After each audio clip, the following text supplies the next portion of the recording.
This week, week 9 of the NFL season, our Houston Texans take on the Jacksonville Jaguars. Now, just a little reminder, I'm pretty sure all you guys know, but just in case you don't know, this game is at 8:30 a.m. Central Time.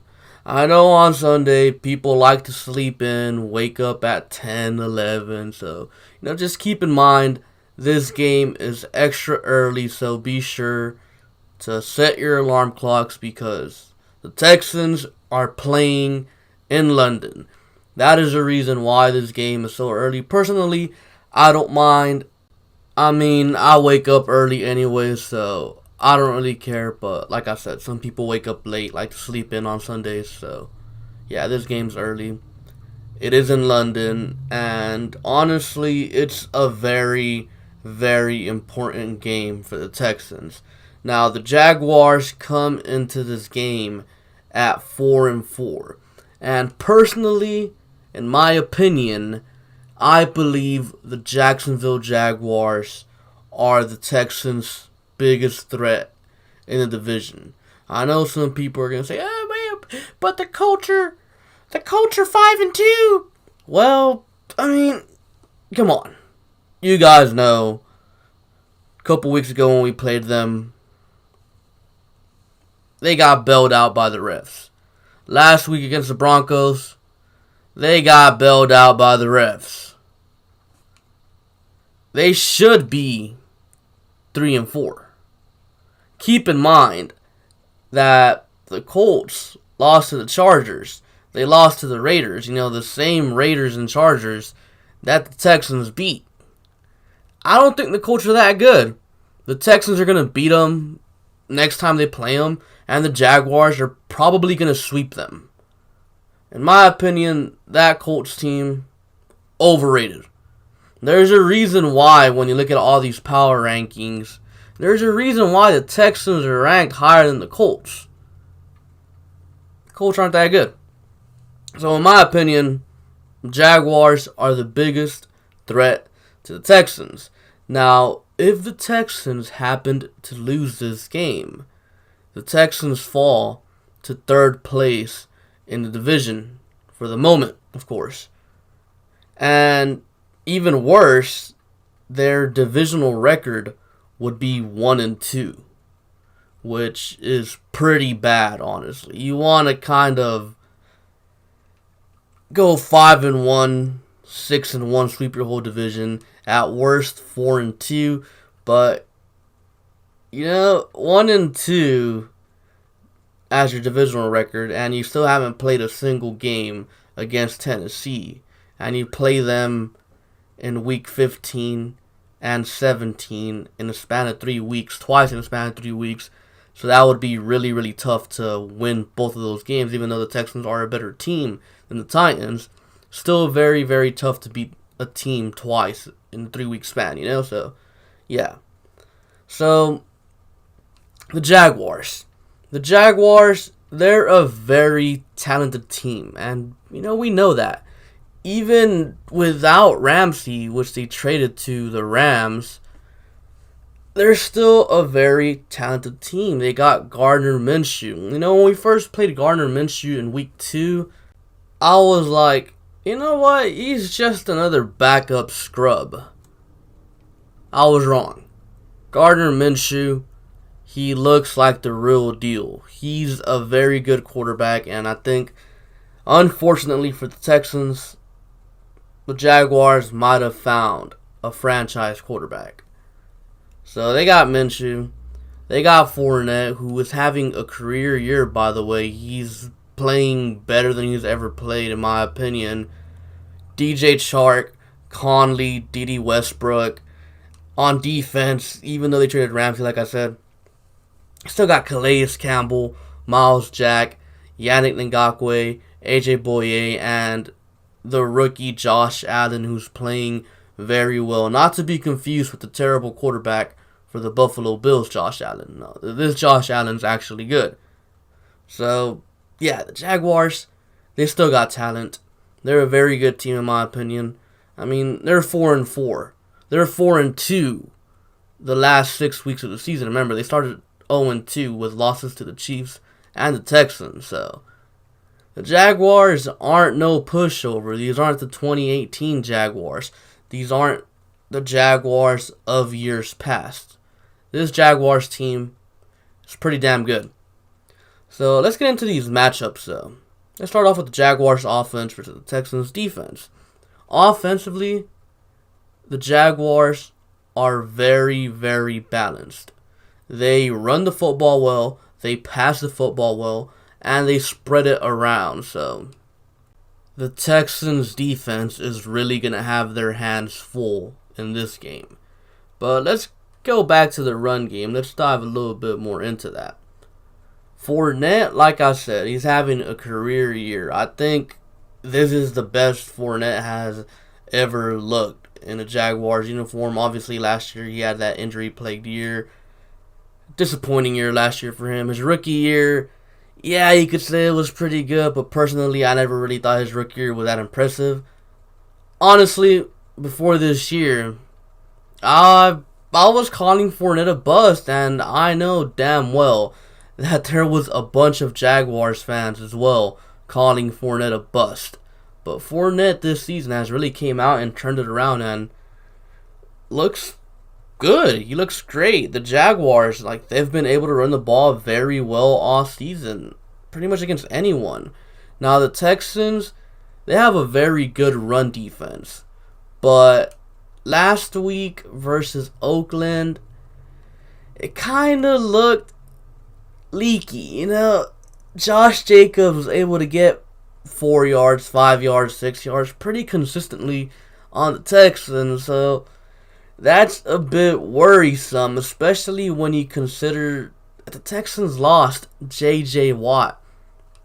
Now, J.J. Watt is known for his pass rushing skills and stuff, but J.J. Watt is also a very dominant run defender, so yeah, the Texans are going to take a hit there. Now, I do expect the Texans' run defense to fall off a little bit, but not too much, honestly, because the Texans do have a lot of fatties that can stop the run, like DJ Reader, Carlos Watkins, Angelo Blackson, Brandon Dunn. You also got the linebackers in Whitney Merciless, Bernardrick McKinney, Zach Cunningham, Brandon Scarlett, Dylan Cole. So the Texans definitely have some capable run stoppers, but I do expect the run defense to take a small hit. Not that big, but if it does take a big hit, I wouldn't be shocked at all, because last week, like I said, against Oakland, run defense looked a little leaky even before J.J. Watt went down with the injury. So don't be shocked there if Fournette is able to gash us. Now let's move on to the passing game. Like I said, no J.J. Watt. That's going to be huge in the passing game, man. Watt was our most consistent player in bringing pressure, and now he's gone. So the Texans, I'm not sure if they'll be able to get pressure on Gardner Minshew. And then you have the whole injury-plagued secondary. Bill O'Brien did say Jonathan Joseph is most likely going to play, but I still expect Gardner Minshew to carve up the Texans secondary. Now, I know some people are going to say, well, we just traded for Garyon Conley. What about him? Isn't he going to be able to help out? Yes, he will, but our secondary is going to remain bad until we get Justin Reed, Garyon Conley, Roby, and Gibson all on the field at the same time. Joseph, yeah, we get him back. Yeah, he's better than what we had last week against the Raiders, but he's still a liability. We know that.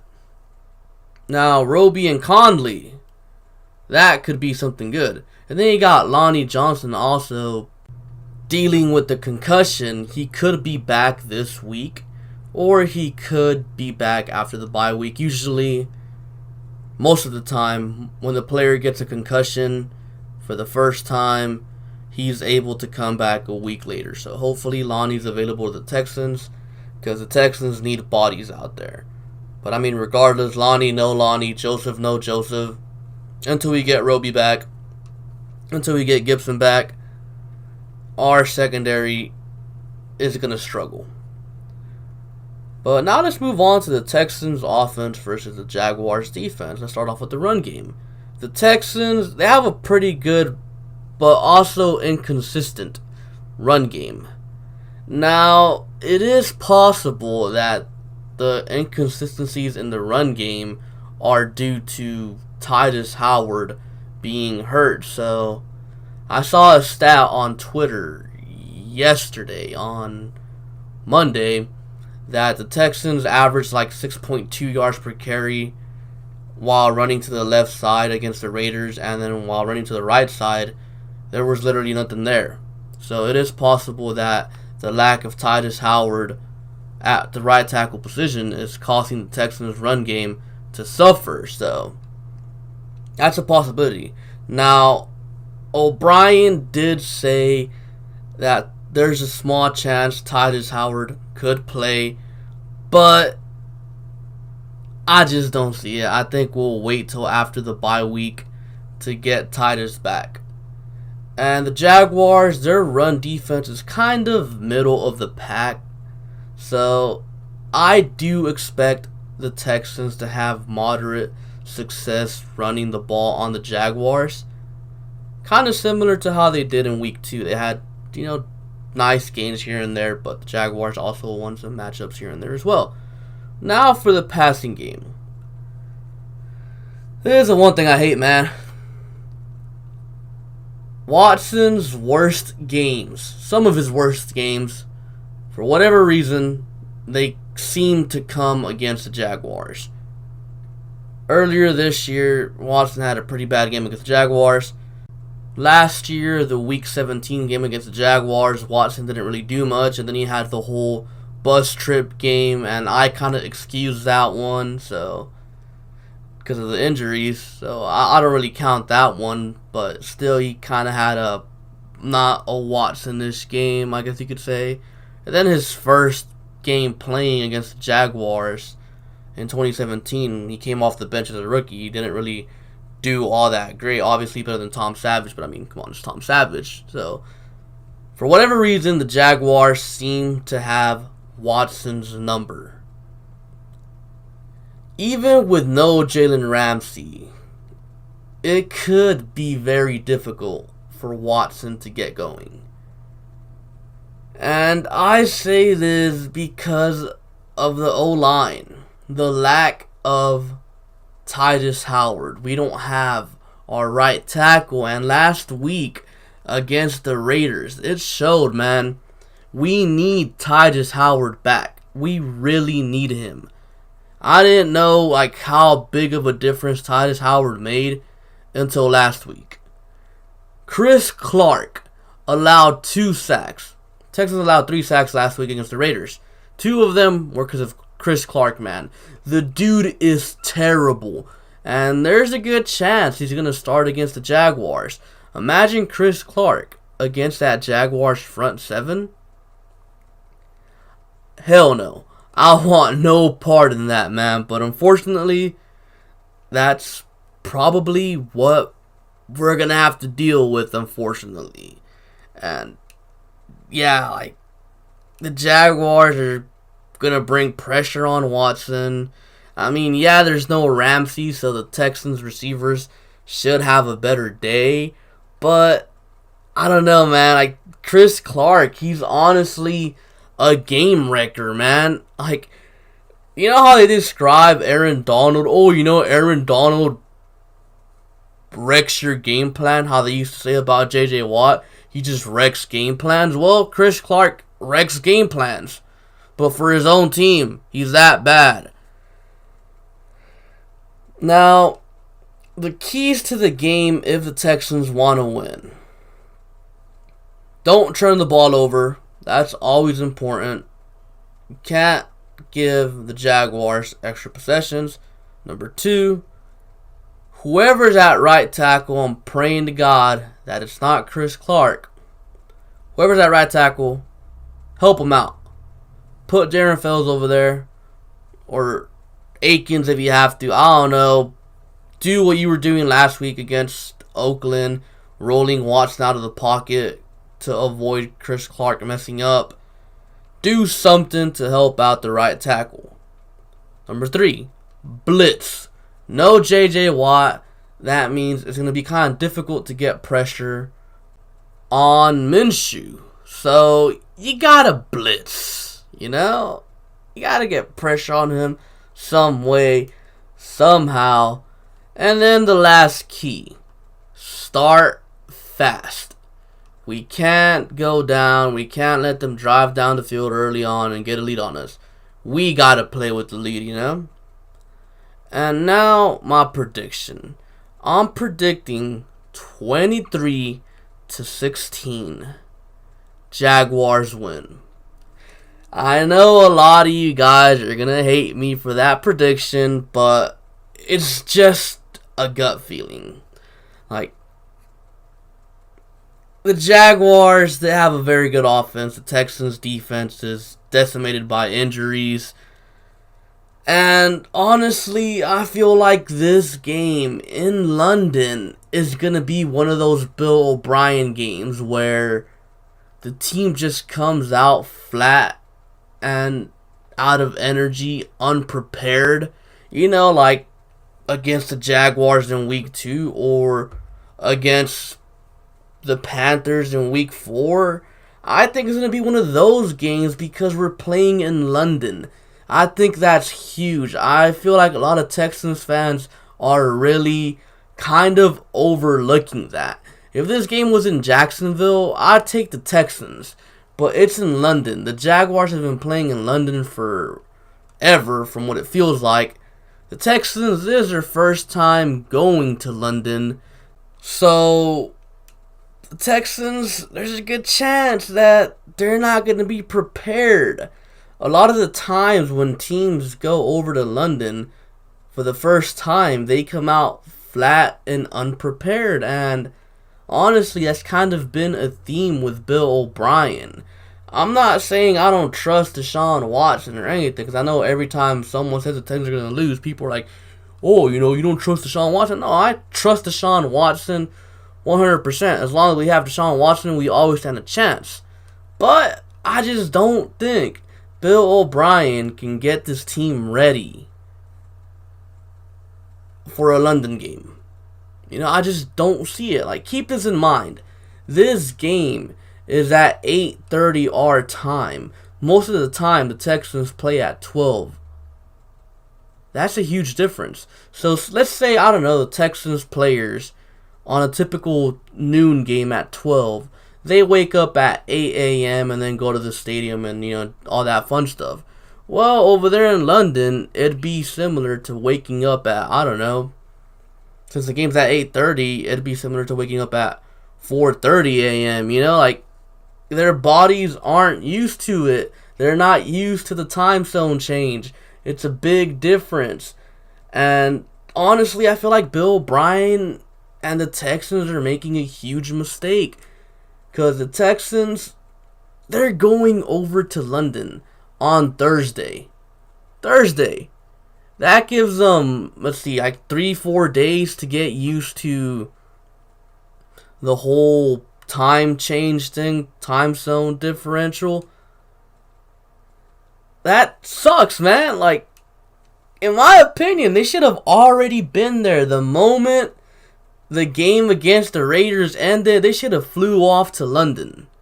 That's just my opinion. They should have went over there, practiced, gotten used to the whole, you know, time change, time zone differential, whatever you want to call it. No jet lag, you know. They would have had a whole week to prepare over there, but nope, you know. Let's wait till Thursday. Let's go late in the week. Like, I just don't think O'Brien's going to have them ready, honestly. And honestly, that's not that big of a deal because the moment the schedule came out, actually the moment they announced that we were playing the Jaguars in London, I put this game down as a loss.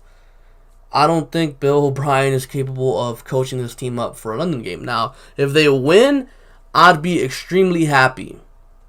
But if they lose, I wouldn't be mad because it would be something that I was expecting, So, yeah.